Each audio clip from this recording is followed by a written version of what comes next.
الحمد لله رب العالمين والصلاة والسلام على أشرف الأنبياء والمرسلين سيدنا محمد وعلى آله وأصحابه أجمعين.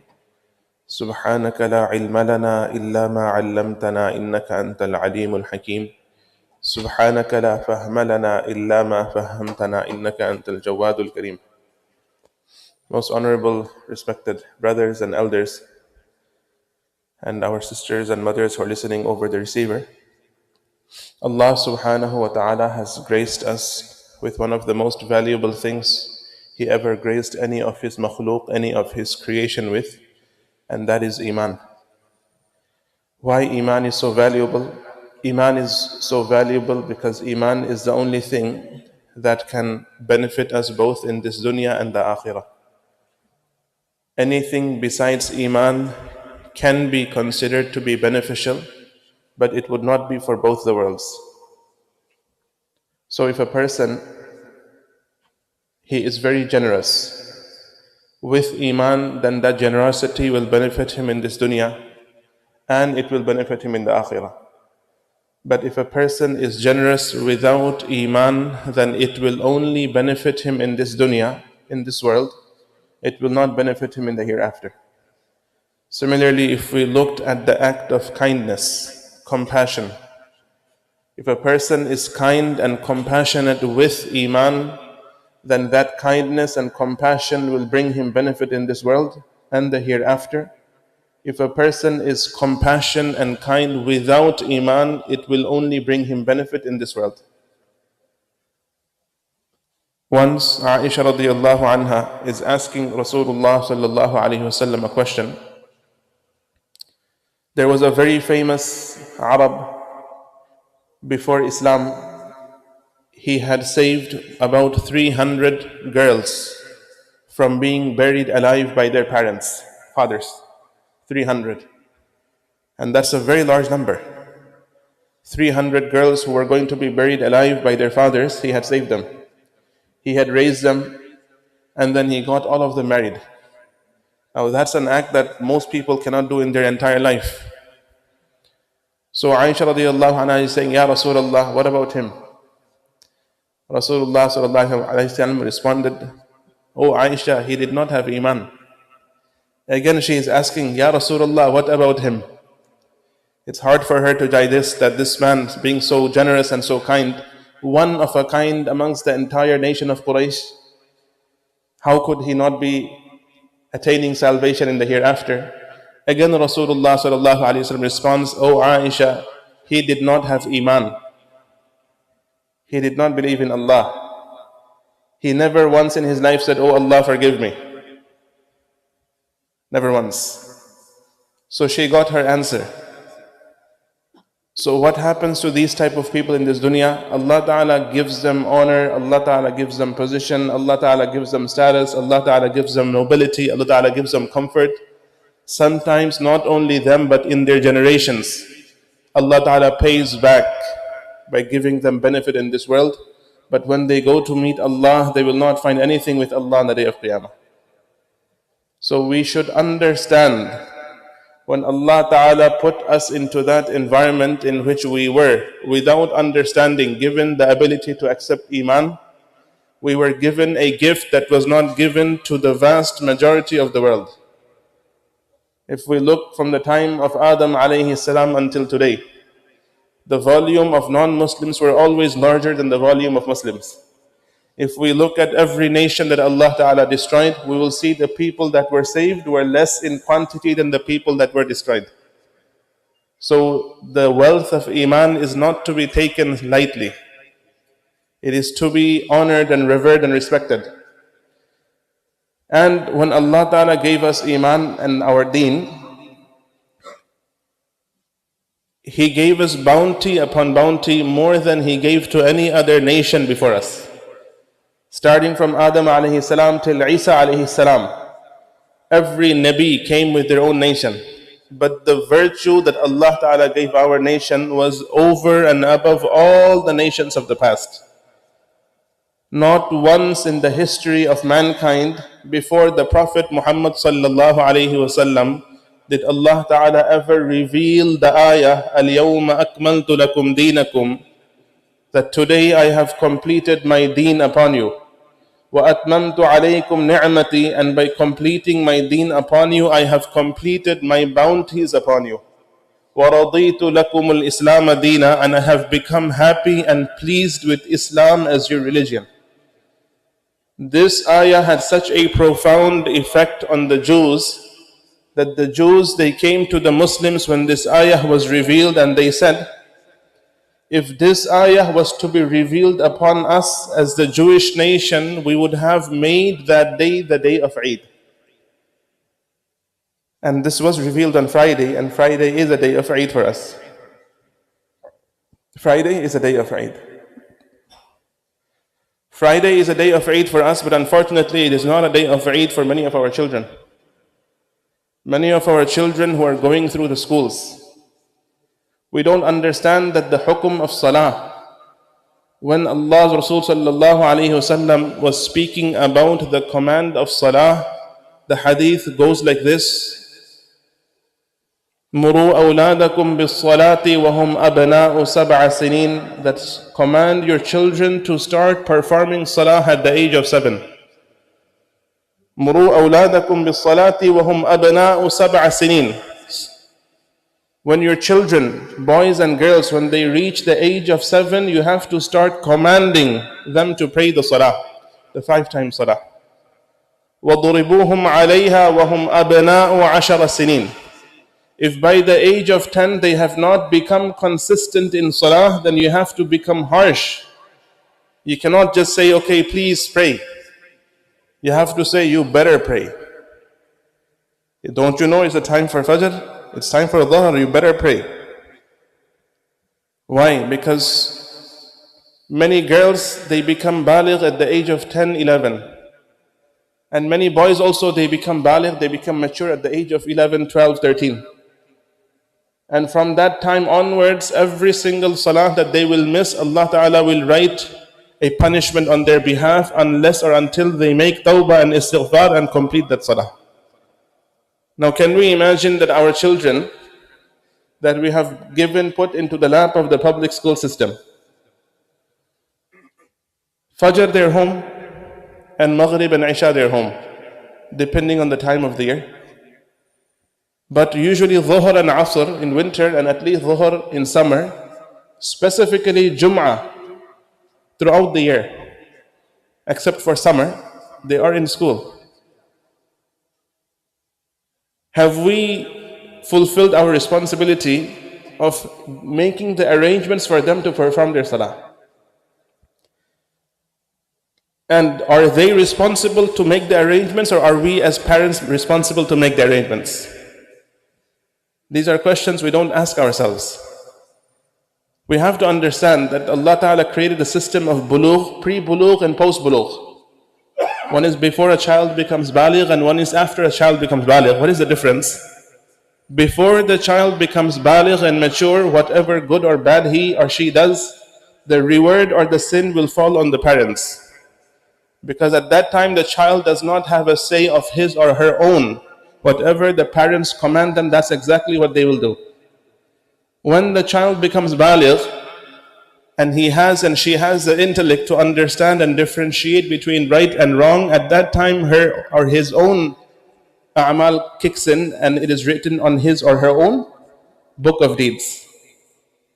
So this is very important, especially for the Muslims of America, that we have to, if we are going to let our kids go to school, then we have to make arrangements for them to be able to perform their salah, and especially their Jummah salah. Jummah salah is very, very important in Islam. Jummah salah is so important. To show the importance of Jummah, the hadith of Rasulullah sallallahu alayhi wasallam mentions that a person who misses 3 Jum'ahs consecutively, 3 Jum'ahs, Allah Ta'ala puts a stamp on that person's heart to the extent that that person can no longer accept that which is the truth. Many a times we do question that I raised my children right, but I don't understand that why he doesn't believe in Allah. Na'udhu billah min dhalik. We ask this question, but we don't realize that we ourselves were the cause. We ourselves were the cause. That we did not make arrangements for them to perform their Jum'ah, and the result was their heart became sealed. Now even it's as broad as daylight, the concept of Iman, but their heart is not ready to accept that. Although they were raised and born and grew up in a Muslim family. And that is not a case with one or two children, my respected brothers.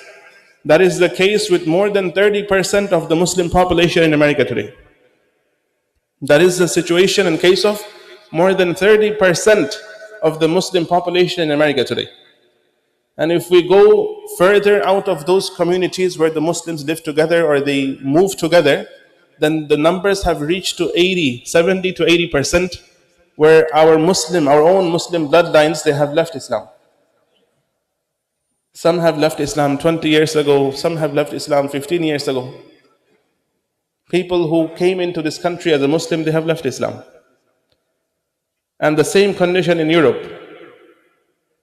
So my respected brothers and elders, when Allah Ta'ala gives us something valuable, and we do not value that thing, that Allah Ta'ala does not have a contract with us, that whether you believe or don't believe, or whether you value or don't value, I will still give it to you. No. No one has a contract with Allah. No one has any demand on Allah. Everything Allah has given us was completely on His own. It was a mercy. It was a favor. None of us deserved that favor. It was something which Allah Ta'ala gave as a gift. The minimum requirement was to appreciate that gift. And the appreciation would have been on fulfilling His command, understanding what bounty He had given us.